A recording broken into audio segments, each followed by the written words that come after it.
இன்னைக்கு நம்ம பைத்தானில் வேரியபிள்ஸ்னால் என்ன அப்படின்னு பார்க்கலாம். வேரியபிள்னால் என்னென்னா அது வந்து ஒரு name used to store a value in a memory. ஒரு மெமரியில் வேல்யூ போய் மெமரியில் போய் ஸ்டோர் பண்ணுறதுக்கு யூஸ் ஆகுது. அது வந்து க்ரியேட் பண்ணுறதுக்கு வந்து ஒரு சின்டாக்ஸ் இருக்குது. Variable underscore name equal to value. இப்போ இங்கே பாருங்கள், ஏ ஈக்குவல் டு 100. ஏன்றது வேரியபிளோட நேம், 100 வந்து வேல்யூ. ஸோ பி வந்து வேரியபிள் நேம், ஹலோ வந்து வேல்யூ. ஸோ இந்த 100 வேல்யூவும் ஹலோ வேல்யூவும் ஏன்ற வேரியபிளில் போய் ஸ்டோர் ஆயிருக்கு. அண்ட் பி ஹலோ வந்து பீன்ற வேரியபிளில் போய் ஸ்டோர் ஆயிருக்கு.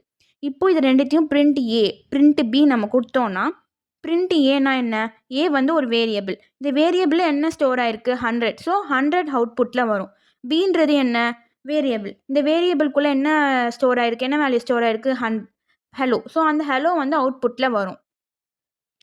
இதுக்கு வந்து ஒரு ரூல்ஸ் இருக்குது இதை நேமிங் பண்ணுறதுக்கு. அதாவது வேரியபிள்ஸை நேமிங் பண்ணுறதுக்கு ரூல்ஸ் இருக்குது. இது வந்து நம்ம வந்து லெட்டர்ஸில் நேம் பண்ணலாம்.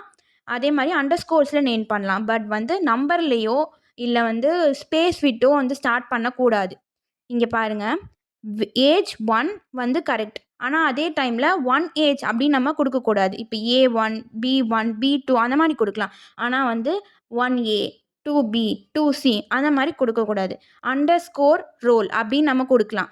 டோட்டல் அண்டர்ஸ்கோர் மார்க்ஸ் அப்படின்னு நம்ம கொடுக்கலாம். ஆனால் சேம் டைம் ஸ்டூடெண்ட் நேம் இது நீங்கள் பார்க்கலாம். இதில் என்ன, இது வந்து கரெக்டு தானே? ஏன்னா வந்து லெட்டர்ஸில் தானே ஸ்டார்ட் ஆயிருக்கு. பட் வந்து ஸ்டூடெண்ட்டுக்கும் நீங்களுக்கும் நடுவில் ஸ்பேஸ் விட்டுருக்காங்க, அது வந்து தப்பு. ஸோ நம்ம அந்த மாதிரி யூஸ் பண்ணக்கூடாது. நெக்ஸ்ட்டு வந்து கீவேர்ட்ஸ். பைத்தானில் இந்த இஃப்பு, ஃபாரு, வைலு, கிளாஸு இதெல்லாம் இருக்குல்ல, அதெல்லாம் வந்து நம்ம யூஸ் பண்ணக்கூடாது. ஏன்னா பைத்தான் கீவேர்ட்ஸும் நம்ம ஸ்டார்ட் பண்ணக்கூடாது. Multiple assessment. இந்த மல்டிபிள் அசஸ்மெண்ட்னா என்னன்னா, நிறையா மல்டிபிள் வேரியபிள்ஸை வந்து சேம் டைமில் நம்ம அசைன் பண்ணலாம். இப்போது இங்கே எக்ஸு ஒய் இசட் இது வந்து மல்டிபிள் வேரியபிள்ஸ். இதை வந்து நம்ம சேம் டைமில் அசைன் பண்ணிட்டோம். ஸோ அதை தான் வந்து மல்டிபிள் அசஸ்மெண்ட் அப்படின்ட்டு சொல்லுவாங்க. இப்போது இங்கே என்னென்னா, same value to many variable. Same value இப்போ இங்கே வந்து 5 தான் வந்து சேம் வேல்யூ. அதுக்கு வந்து மெனி வேரியபிள்ஸ் கூட அவங்க அசைன் பண்ணி கொடுத்துருக்காங்க. லைக் வந்து இதை வந்து நம்ம எப்படி எழுதலாம்னா, A equal to 5 B equal to 5 C equal to 5 இந்த மாதிரி எழுதாமல், இப்போ இதில் காமனாக இருக்கிறது 5 தானே. ஸோ வந்து 5 வந்து நம்ம வந்து A equal to B equal to C equal to 5 அந்த மாதிரி நம்ம கொடுத்துருக்கோம். ப்ரோக்ராம். இப்போ ஒரு எக்ஸாம்பிள் ப்ரோக்ராம் பார்க்கலாம். Name equal to Arun, age equal to 20, height equal to 5.7. இப்போது அருண்றது வந்து வேல்யூ, நேம் வந்து என்னென்னா வேரியபிளோட நேம். ஸோ இந்த அருண்ற வேல்யூ வந்து நேமில் போய் ஸ்டோர் ஆகிருக்கும். 20 வந்து ஏஜில் போய் ஸ்டோர் ஆகிருக்கும். 5.7 வந்து ஹைட்டில் போய் ஸ்டோர் ஆகிருக்கும். இப்போ நாங்கள் பிரிண்ட் நேம் அப்படின்னா, நேமில் என்ன ஸ்டோர் ஆகிருக்கு? அருண். அது வந்து பிரிண்ட் ஆகும்.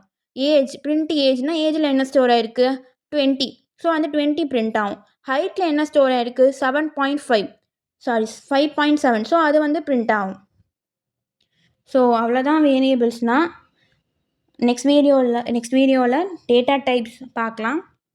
Like, share and subscribe.